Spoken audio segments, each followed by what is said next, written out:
E nós estamos agora na linha com o Dr. Abdul Nasser, do Rio de Janeiro, do CRT do Rio de Janeiro, grande parceiro do taxista, advogado, que vai conversar conosco, com toda a categoria, para falar da ação civil pública que ele está encabeçando no Rio de Janeiro. Vamos saber a abrangência dessa ação, como vai ficar a categoria em todo o Brasil diante dessa nova iniciativa no Judiciário.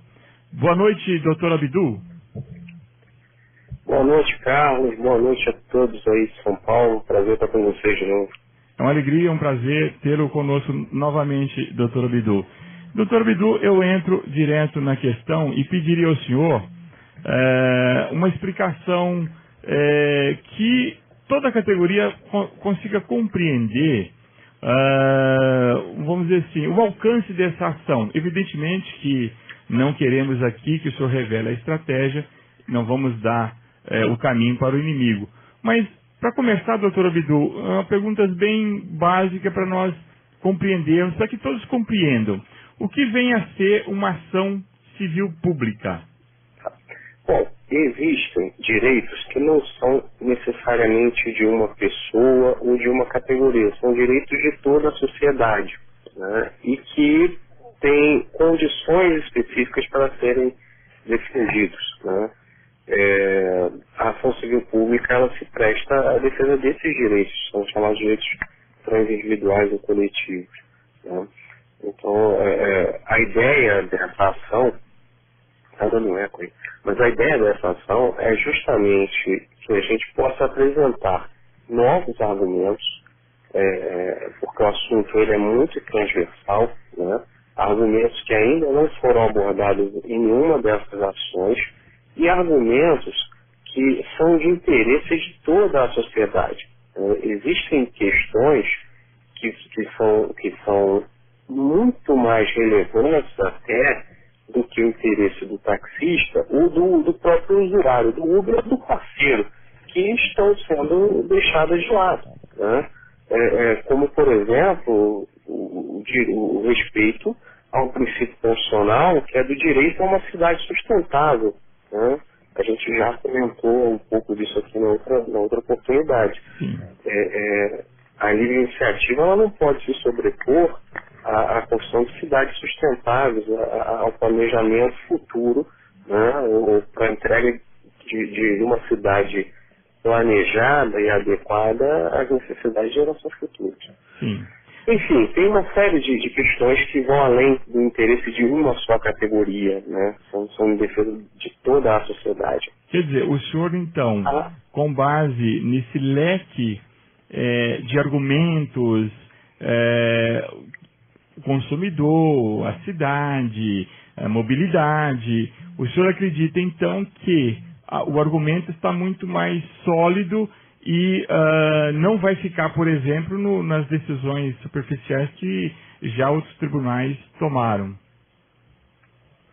Se a gente analisar as questões até o momento, né, a gente teve aí ações de sindicatos de São Paulo, por exemplo, e até uma das discussões foi se o sindicato era competente para propor a ação em defesa de direitos transindividuais, né?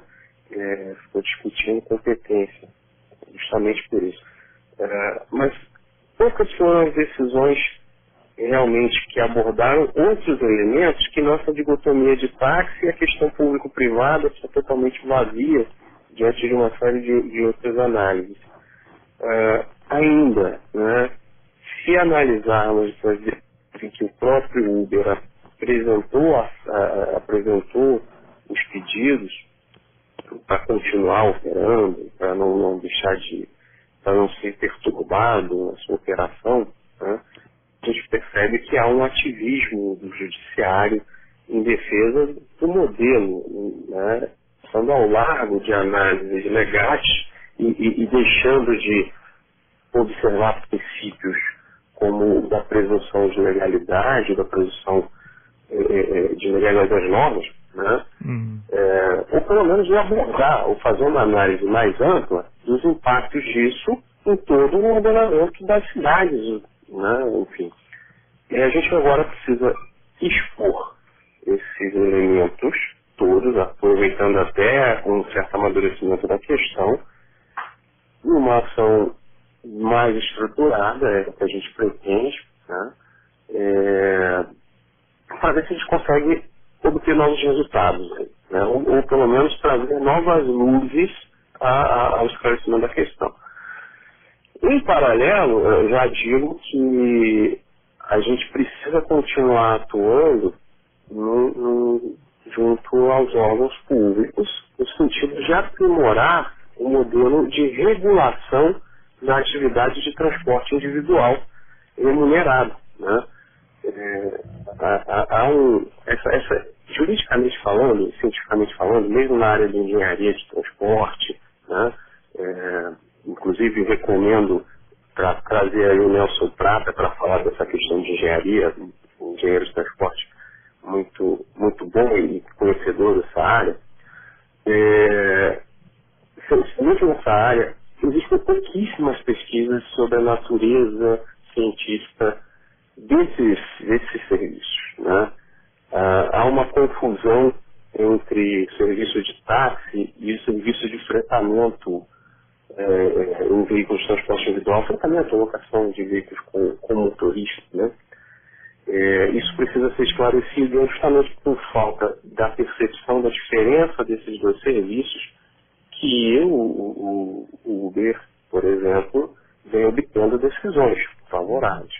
Recentemente, acho que ontem, hoje, bom, mas o fato é que a gente precisa trazer novos pontos de vista, abordar novas questões que são de consumidor, que são as questões mesmo de mobilidade urbana, né? É muito interessante o esclarecimento do Dr. Abidul, ou seja, trata-se de uma ação civil pública que engloba toda que envolve a tentativa da regulamentação desse aplicativo e de outros aplicativos, né? Ou seja, aqui nós temos a questão do consumidor, a questão, evidentemente, do direito do taxista e também da própria cidade. Não pode simplesmente toda uma legislação que regulamentou um sistema de transporte que tem por objetivo atender a população, de repente ser jogada na lata do lixo, simplesmente para atender,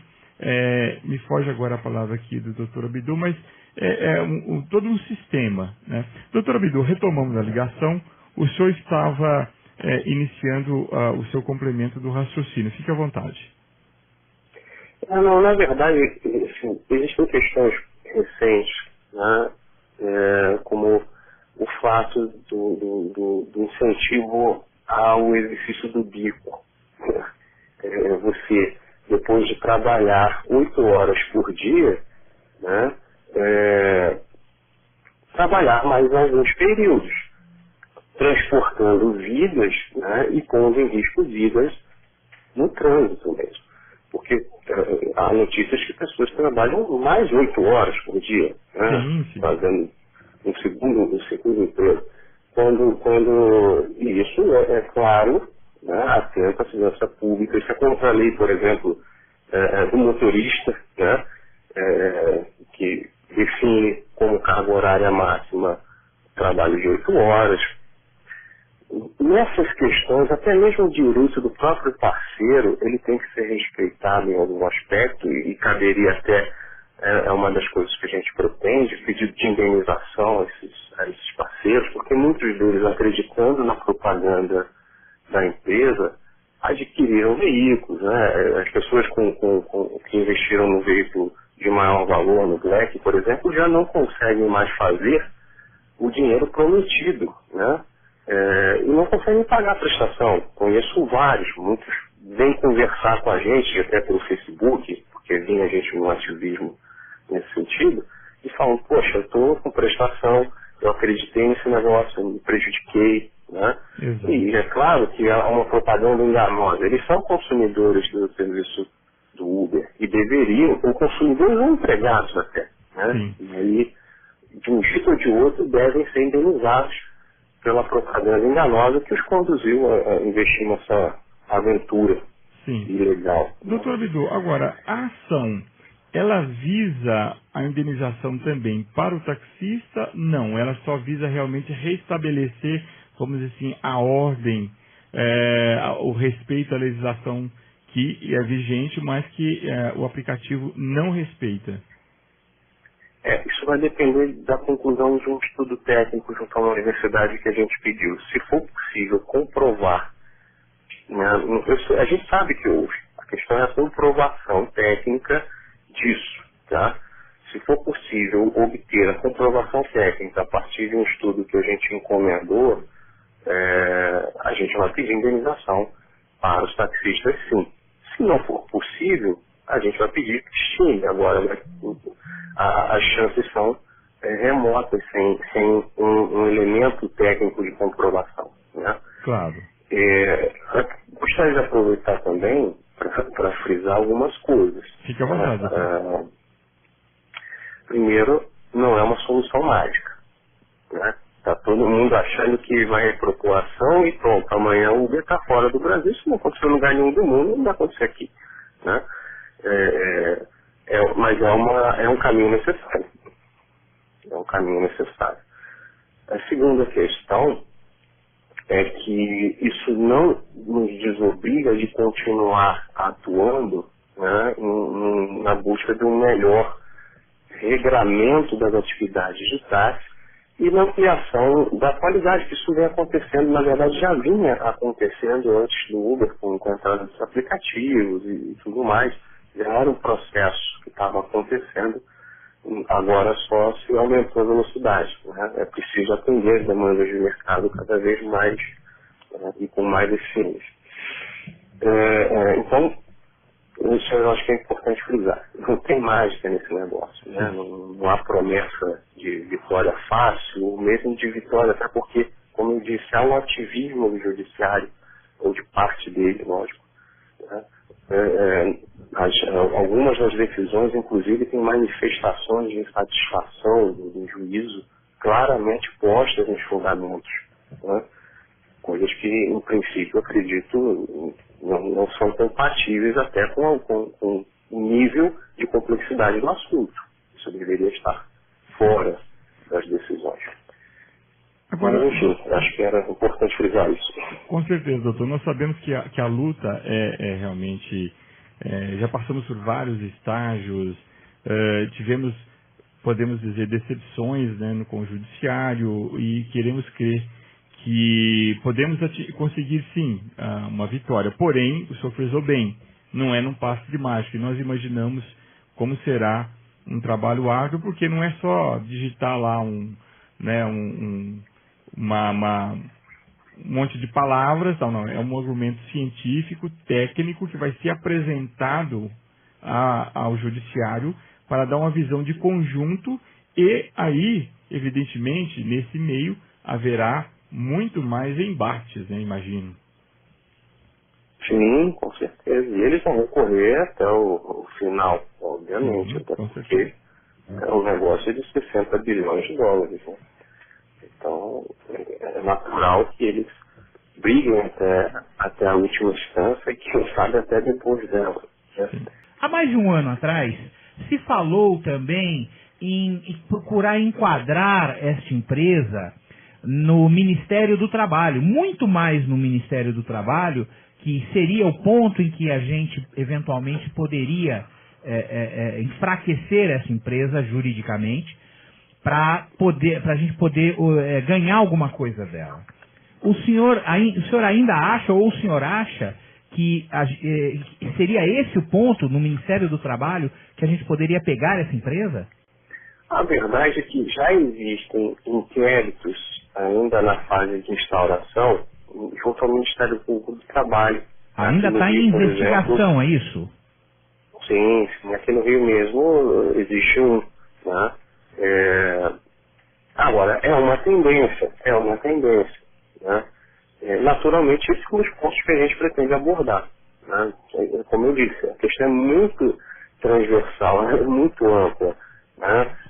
Envolve questão de direito do trabalho, envolve até questão de direito tributário, que pese o direito tributário não ser possível de ser tratado por meio de ação civil pública, mas não vamos deixar de abordar e pedir, pelo menos, que se oficie as fazendas a se manifestar, né?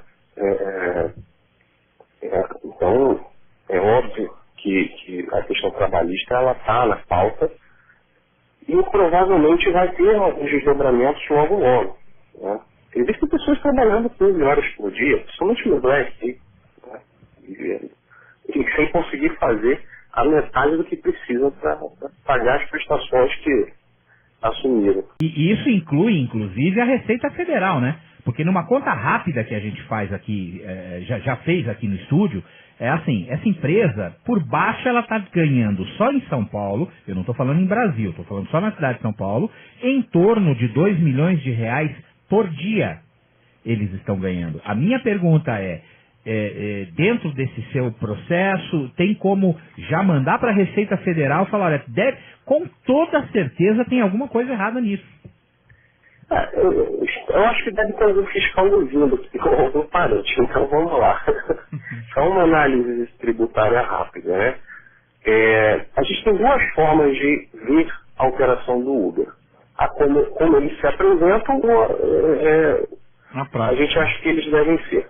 Eles como operadores do serviço de transporte e eles como meros agenciadores do serviço de transporte, né? Vou fazer, por conta do tempo, vou fazer só análise da forma com que eles se apresentam, agenciadores do serviço de transporte, conectores, plataforma. Se eles são só plataforma, o que eles fazem? Doutor, nós temos algumas participações aqui, infelizmente o tempo é curto, então eu queria passar uma questão para o senhor, o que o senhor acha da colocação aqui do nosso amigo taxista do Branco, o Eduardo Melim.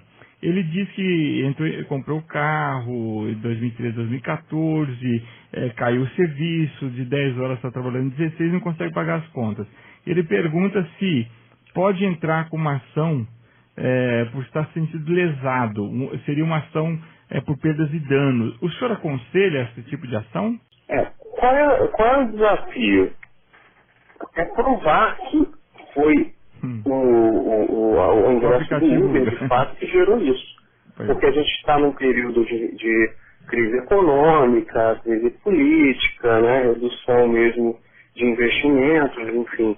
E é bem, se eu fosse advogado deles, eu estaria levando a questão por esse lado, e sem uma prova contundente de que há esse impacto, e essa prova ela é muito difícil de fazer, né? A tendência é não obter êxito e ainda gerar jurisprudência negativa. Exato. Mas poder entrar com ação, todo mundo pode. Eu só acho que tem um risco muito grande de não ter êxito, né? Perder mais dinheiro ainda. Sim. E ainda prejudicar toda a briga. Sim. Doutor Bidu, tem um outro taxista aqui, o Elvio, o grande parceiro Elvio. O senhor perguntou sobre a questão dos carros na Uber. Então ele manda 2 prints aqui. Então, tendo em vista seu questionamento, gostaríamos de informar que temos taxistas como parceiros. Mas é um print da Uber, a gente vê com desconfiança, né, doutor? Mas só para dizer para o senhor o seguinte, que está tendo esse tipo de comentário aqui, a Uber respondendo que sim. Porém, o senhor sabe muito bem que a estratégia deles com inverdades, mentiras mesmo, pressão psicológica, é muito grande. Então, outra dizendo aqui, fiz uma viagem ontem, uma passageira me falou que uma outra viagem da Uber solicitou o carro, veio um táxi, né? Quer dizer, nós não sabemos se isso realmente é verídico ou se é só... Se não está oficial no site, é importante também não ficar com...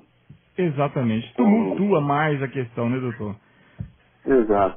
Doutor, agora eu quero colocar uma outra questão para o senhor para nós finalizarmos. O senhor está, evidentemente, entrando com essa ação civil pública no estado do Rio de Janeiro. No Rio de Janeiro. Eu queria... Deixa eu falar. Isso, por favor, então. Eu creio que o senhor já vai responder. A minha colocação seria... eu não estou entrando. Vamos lá. A gente resolveu fazer essa campanha de arrecadação pelo site, né? Na verdade, é uma campanha do CRT. Mas como você sabe, a nossa categoria, ela... Nossa, não, porque eu não sou taxista, né? Sou só advogado, mas eu acho que eu ganhei o título de taxista honorário aí. Tranquilo. Esse serviço prestado. Tranquilo. Mas, como você sabe, essa categoria ela é muito dividida, né? Então, mesmo o CRT do Rio, por exemplo, tem gente que gosta de um diretor, não gosta de outro e tal. E a gente, por enquanto, é o único que está ali sem muita resistência. Então, a gente lançou... eu lancei, até pela uma questão mesmo da ideia, enfim, a gente teve a ideia de fazer isso pela internet. E a ideia é que a gente faça essa ação se obtiver o recurso necessário, mas é uma ação do CRT, é uma campanha do CRT-RJ, tá? Que ganhou apoio do CRT São Paulo e do CITRE Táxis, de alguns membros aí do GATAP, né? Em Minas Gerais, e de gente de outros estados. Os pedidos que a gente vai fazer podem sim ter efeitos nacionais, mas não terão, se a gente obtiver êxito total. Tá? E daí sim a importância de toda a categoria contribuir. De qualquer forma, a base da ação vai servir para todos os estados com as necessárias adaptações locais. Por exemplo, em São Paulo a gente tem questão de decreto, questão dos táxis pretos, né? Já em outros estados a gente tem outras realidades e aí você pode adaptar. Então a ideia é que sirva de base para outras ações, civis públicas ou não, né? E tanto material que for ou coisas assim. Então a ideia é só ter um ponto de partida. Se a gente vai fazer ou não, vai depender do sucesso da campanha, que ainda está muito lento, né? Eu estou torcendo para conseguir, porque senão eu vou ter um trabalho tão desgraçado para devolver esse dinheiro para o povo. A ideia está lá dizendo, o dinheiro será devolvido caso não se atinja, né, o montante necessário. Pois deixa eu só explicar também para as pessoas, isso está escrito lá, vai ser devolvido, mas tem a taxa do site. Mas a gente optou de fazer assim para que seja muito transparente, para que todos saibam exatamente quem e quanto deu, quanto que o site ficou, quanto que de fato está arrecadando, né? A gente não quis fazer em depósito em conta, para não ter nenhum tipo de desconfiança ou chance de falar alguma coisa. Eu espero muito que dê certo, porque senão eu sou muito ferrado. Eu tenho muito depósito para fazer. Pois é. E doutor, se o taxista de todo o Brasil, nossa audiência, graças a Deus, vai aí rompendo fronteiras, como ele faz para contribuir com essa vaquinha, essa arrecadação para mover essa ação civil pública? Tá. Na verdade, o valor que está lá, ele tem dois objetivos, tá? Na verdade, seriam 3, mas um dos estudos eu consegui que a OCB do Rio de Janeiro pagasse. A OCB-RJ está contribuindo bastante com essa luta aqui e ela está pagando um estudo de uma universidade aí que vai ser extremamente relevante para essa ação. Não posso falar, mas só que custou bem caro, então a gente já conseguiu diminuir bastante aí o valor necessário. Então existe um valor que é para acompanhar a ação até o final, né, que é de 250 mil, mas o valor de custos, não é custas, tá? É custos. Sim, estudos. Custos de transporte, hospedagem, enfim. Claro, que envolve todo o custo. Deve dar isso até o final do processo. Isso. Se a gente conseguir chegar só até aí, a gente vai fazer a ação assim mesmo. Mas a ideia é que a gente consiga obter a totalidade do recurso para ter mais um parecer de um grande jurista que já vem em conversas conosco e disposto a abordar uma série de questões muito relevantes e que tem o mesmo peso daqueles que deram pareceres ao Uber. E que, se você observar a decisão do Rio de Janeiro, quem pode entrar e buscar, a decisão foi mais ou menos assim.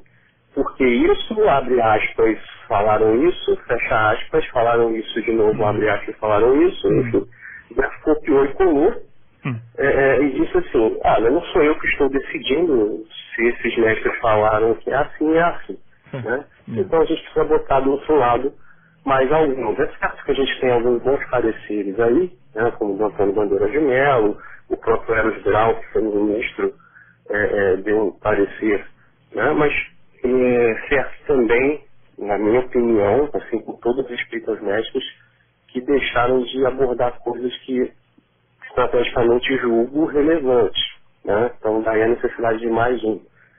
E para fortalecer mesmo a ação. Então a ideia é essa, a gente conseguir chegar a uma proposta e tem pedidos de efeito nacional e vão ser utilizados depois para as ações de outros estados, adaptações, a questão do Odontólogo de São Paulo, por exemplo, é uma questão que pode ser trabalhada aí, se não for resolvida pelo Adilson Amadeu, que já estava lá trabalhando com o Tribunal de Contas. Né? Correto. Doutor, eu, preparando evidentemente aqui a pauta do programa, entrei lá no site e estava lá o montante de 7.325 arrecadado, a confirmar 4.295 e agora o Cadu Teles entrou aqui novamente e já passou para 4.415, então está pingando. Vamos então conclamar aqui os taxistas que contribua, né, com essa ação. É realmente um montante que, assim, a olho nu você imagina, poxa, é muito dinheiro, mas é uma contribuição pequena de cada um que pode nos trazer um resultado extraordinário, como o senhor frisou. Vai repercutir em todo o Brasil porque abrirá aí precedentes, jurisprudências que outras cidades poderão usar para ações locais. Então, doutor Bidu, só tem o site, vaquinha.com.br, seria isso? Isso, e as contribuições são somente por lá. Como é que você faz? Você entra lá, se cadastra, é importante se cadastrar, porque depois se tiver que devolver tem que te achar, né? Tem que mandar um e-mail, pedir conta. Espero que não precise. Tomara que não, Deus me livre, cara, já tem mais de 100 aí. Se chegar quase lá, eu tô ferrado, né? Mas vamos lá. E aí você faz isso com cartão de crédito ou com um boleto, tá? Esse a confirmar são pessoas que fizeram o boleto e estão esperando o boleto confirmar. Isso. Se o boleto vencer e não pagar, se a confirmar cai sem ingressar no valor, né? Sim. Mas é só por lá, tá, gente? Não tem conta nenhuma, a gente não disponibilizou nenhuma conta. Simplesmente porque, para ter total transparência e total controle. Ou seja, se você doou, vai estar lá. Né? Eu não quero ninguém falando que a gente não devolveu, que ficou com o dinheiro do, tá lá. Tá lá para todo mundo ver. Está cadastrado, né? Quem doou, tá cadastrado. Tela. E mais, aí também é uma questão de segurança. O dinheiro, eu não consigo sacar o dinheiro de maneira simples, tá? Demora, eu já cadastrei uma conta, então eu não posso mais trocar essa conta, a conta não é minha conta, né? A conta de instituição, então, até por uma questão de segurança tá lá também. Né? Perfeito, está bem amarrado. Doutor Bidu, algo mais que o senhor queira acrescentar, fique à vontade. Não, eu só queria dizer que a gente está trabalhando num projeto de lei, não posso falar muito ainda, né, porque o deputado ainda não apresentou, mas que pretende ordenar adequadamente a regulação, não só por essa questão de Uber não, mas também para resolver uma série de problemas históricos da categoria, né, dando um tratamento justo e harmonizando a legislação dos municípios, né, e dos estados em relação ao táxi. Então, é importante isso, porque, vejam, essa ação ela pode ter resultados rápidos ou pode demorar 10 anos, sei lá, né, o judiciário é uma caixa de surpresa. E pode ser que a gente, ao longo disso, tenha uma surpresa desagradável, tendo uma lei que regulamente eles do jeito que eles querem. Por exemplo, o projeto de lei do senador Ferraço do Espírito Santo, que é um escárnio com qualquer planejamento público de transporte. Né? Então, é importante que a categoria esteja ativa nesse ponto, né, com relação, já que todo o Brasil está nos escutando, com relação aos seus deputados federais e senadores, né, para não deixar passar coisas assim. E eles falam muito de ativismo nesse sentido, mas eles também estão lá fazendo esse trabalho. Então é importante trabalhar essa questão, porque pode ser que a gente trabalhe em ação, ganhe, e isso seja desmontado por uma lei, né? Ou ao contrário, né? Pode ser que eventualmente a gente não tenha êxito, mas consiga amenizar o problema até lá, de alguma forma, segurando o número de carros ou coisa assim, e tenha êxito com uma legislação que resolva. O que importa, doutor Abidul, é que a categoria está sempre nos cobrando de, mas vocês não estão fazendo nada, a liderança não está fazendo nada. Estamos fazendo. Eu não estou nem me incluindo porque eu não sou de liderança de nada, tá? Mas as lideranças estão fazendo alguma coisa. E é a hora agora do taxista participar. R$10, R$20, no Brasil inteiro, o que custa, gente? O que custa ajudar esta ação? Isso pode vir a beneficiar o país inteiro e voltar o rendimento dos taxistas que estão em atividade. Da nossa parte, doutor Abidul, voltaremos a nos falar com você. O senhor está sempre convidado a participar conosco e para nós acompanharmos também todo o desenrolar da ação. Da nossa parte, nos comprometemos aqui, está sempre divulgando e chamando a categoria a contribuir. E espero que o senhor tenha êxito, ou seja, que a categoria tenha êxito nessa nova ação, nesse novo embate que se abre aí. Agradeço a atenção do senhor, sucesso, e porque toda a categoria que será beneficiada. Muito obrigado, até uma outra oportunidade, uma boa noite. Muito obrigado a todos, boa noite.